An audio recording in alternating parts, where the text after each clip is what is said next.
forget to like, subscribe, comment, and click the notification button.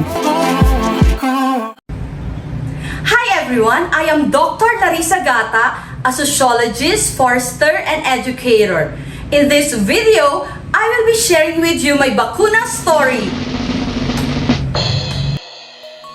What is a vaccine?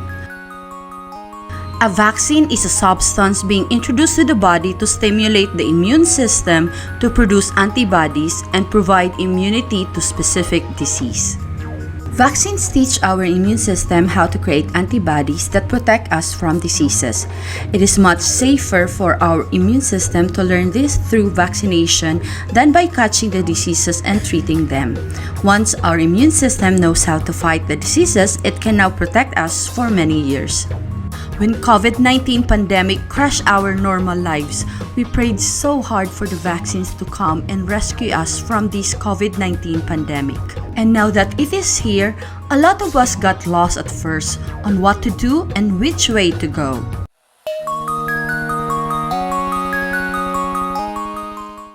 Once the availability of the vaccines was announced publicly, our family was one of those who signed up immediately. We opted to order through my sister's company, knowing that we would not land in the priority listing of the local government. But our orders have not arrived yet, and the situation was worsening. COVID-19 hit us the most when we lost our aunt, who was a medical doctor and a frontliner. Despite the situation, we kept our hopes high by conversing every day about the pros and cons of getting the shots.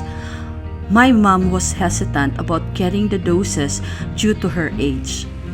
In order to encourage our immediate family members, we shared a bet that the last one to get his or her shots would have to pay 1,000 pesos each of the family members. But our wait was taking too long, so I decided to register my family in the LGU vaccination list. This too was taking too long for us. We followed up but to no avail. Seeing how extremely frustrated I was, my husband decided to register himself in the Quezon City vaccination list under the premise that he works in the said city. He got into the list, and so by May 2021, he got his first shot. Okay, 1 down, 6 to go for our family. Meanwhile, my mom's workplace got locked down because of many COVID-19 cases. She got scared that she decided finally to take the plunge and get her first dose of vaccine. Okay, 2 down, 5 to go. But the rest of us were still waiting to be called in for vaccination. I became restless, and so I decided to do a walk-in in one of the largest vaccination sites nearby. But when I arrived in the area, the line was too long and snake-like as it goes around the many corners of the 5th floor of the mall and going down the staircase at the end. Knowing this predicament of lining up, I took with me some of my gadgets for entertainment. To be fair, it just took me 20 minutes from the end of the line to the door of the vaccination site, only to be told that walk-ins were not allowed. If my name was not on the list, I could not be accommodated. It was too much to process, but I have to think of many ways by which we could get vaccinated fast. Until a week after my husband got his second dose, he received a confirmation message from our LGU telling him that he was included in the next schedule of vaccination, but he has already completed his shots. Eureka! That gave me an idea.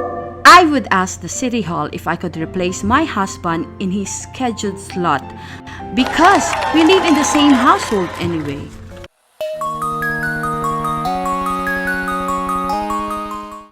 I gathered all my wits and went to the City Hall to ask if I could replace my husband in his slot. Thank goodness, they confirmed that I could be a replacement for my husband. Yay! I am now in front of our barangay hall to schedule my first dose.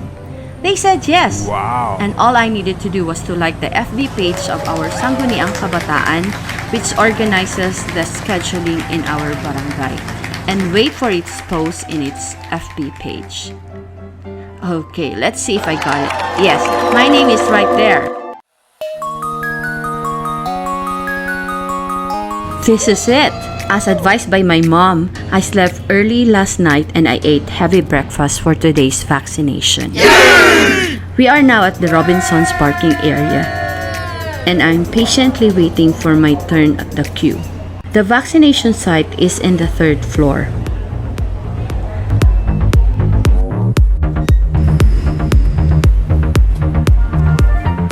The vaccination site is at the 3rd floor, but the line starts in the 2nd floor.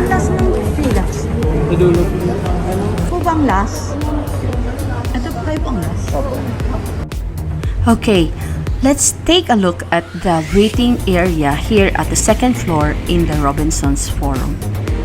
Good to note that here in the Robinson's Forum, the line is not tiresome because we are provided with seats. All we need to do is stand and sit, stand and sit, stand and sit. Sometimes I just want to stand because the line keeps on moving constantly. Stand and sit, stand and sit. To while away the time, let's do a surprise bag rummage! I got bottled water and some crackers, but I don't think I will be able to munch this. I am way too excited to be hungry.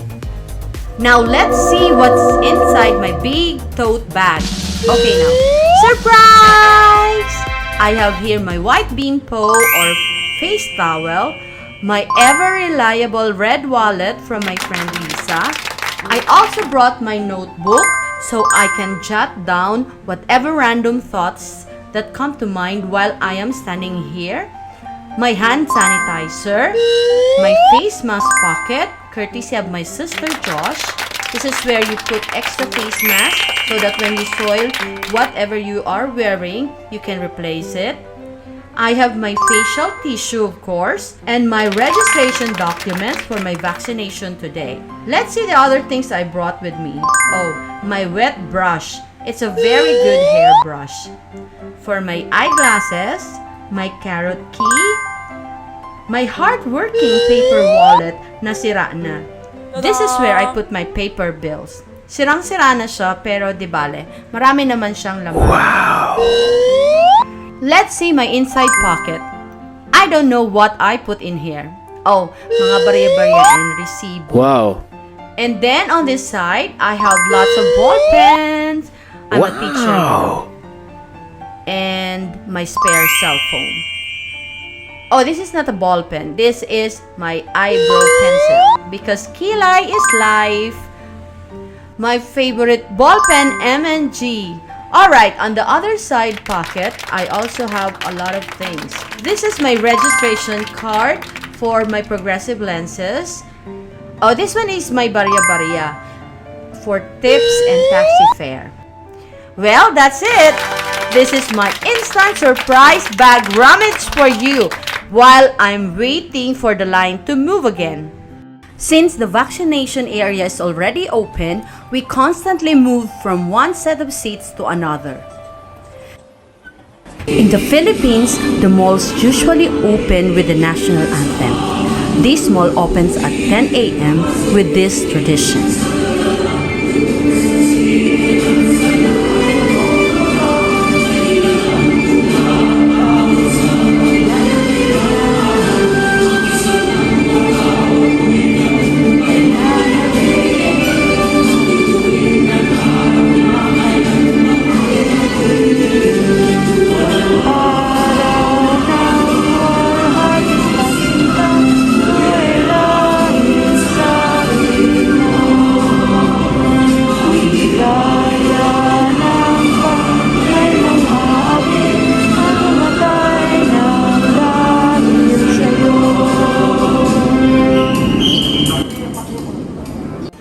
We are in the last row of the last set of seats in the second floor.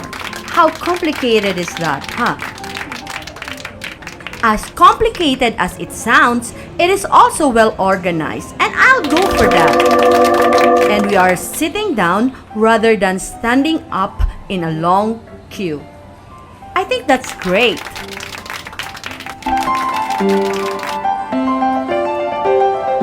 I am now sitting at the second row of the last set of seats in the second floor. Wow! There goes the first row, and it means I will be moving to the first row. That line will now proceed up to the third floor where the vaccination happens. I could already see the door to the vaccination area, but we were redirected to another area to make another line.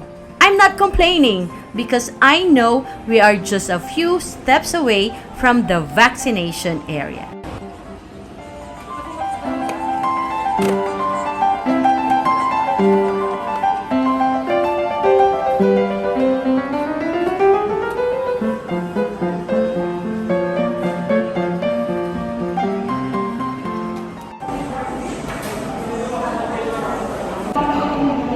I am so ready! Let's do this!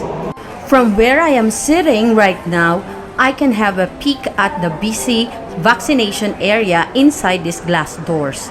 But I still have to go through this check-in counter to have my name checked in the list and get my vaccination documents for the registration.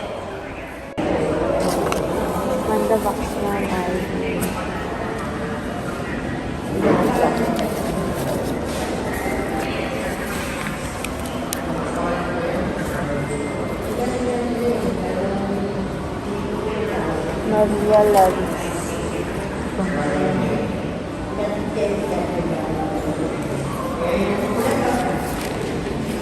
Ma'am, lahat na lang po nung may check sa fill up po. Kasi lang taon na po. Tapos yung ano nyo po, ito pong household code, pasulat na lang po. Okay, so thank you po. Tapos dito po, yung unahan lang po yung fill up. Sige, pasak na lang po. Opo. Thank you po. Thank you po.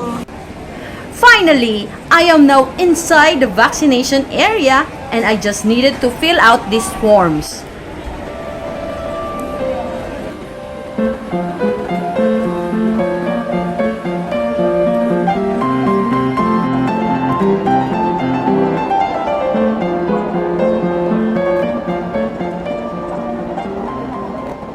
After filling out the forms, I proceeded to Station 1, where registration and validation are done. This guy is kind enough to do the job. After my papers were validated, it's time to move to Station 2, where counseling and screening are to be conducted. Here in Station 2, we are going to be subjected to a counseling session with medical doctors. I think they will ask us about our preconditions and comorbidity so that they can give us a clearance to proceed to Station 3 where the vaccination actually happens. I am just a few steps away from Station 3 where I will receive my vaccination. And I am pretty excited about it. So excited! A nurse called me at the Station 3. Here I go! She is now checking, prepping, and signing on my vaccination card.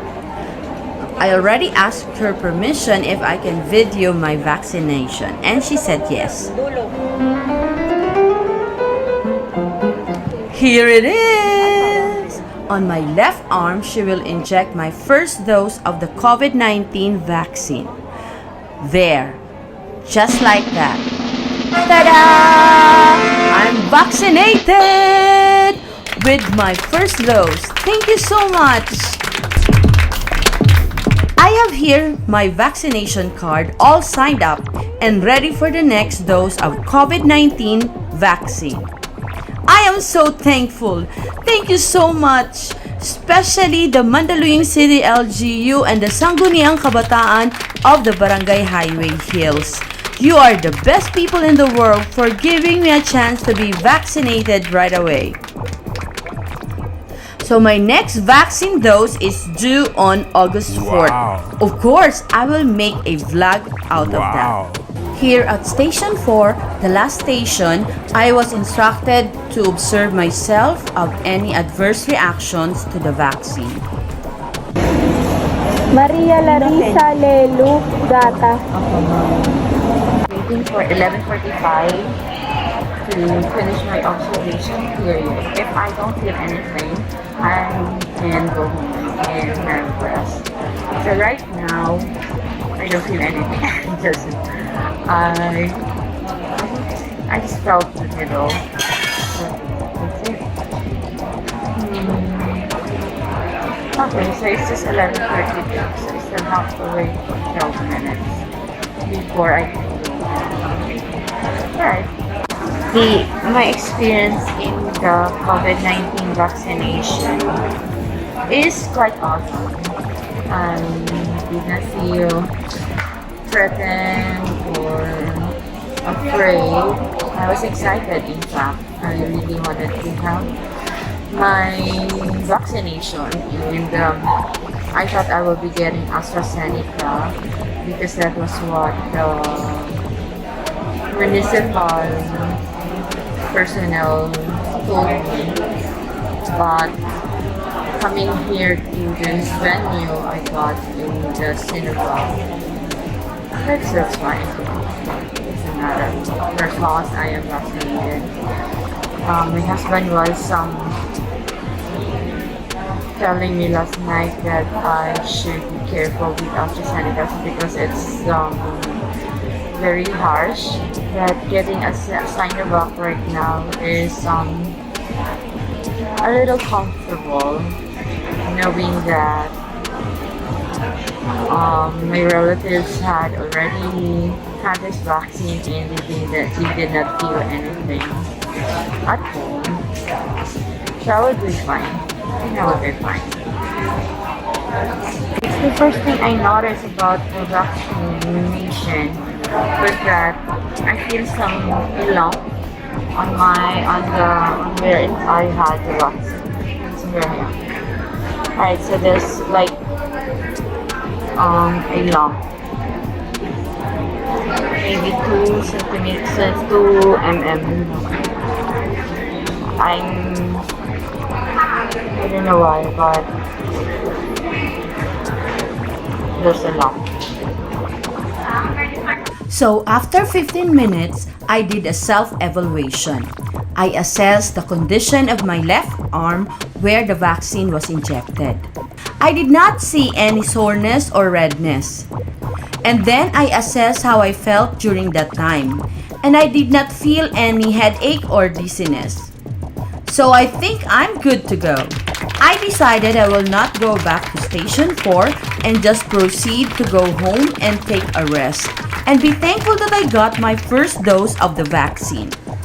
So after 15 minutes of self-observation, I am so ready to walk away from the vaccination site.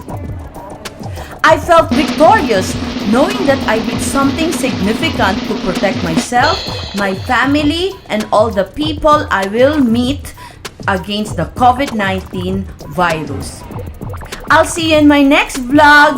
Ciao! I hope you enjoyed watching the video. Please don't forget to subscribe, like and comment, and ring the notification bell. I'll see you in the next video. Bye!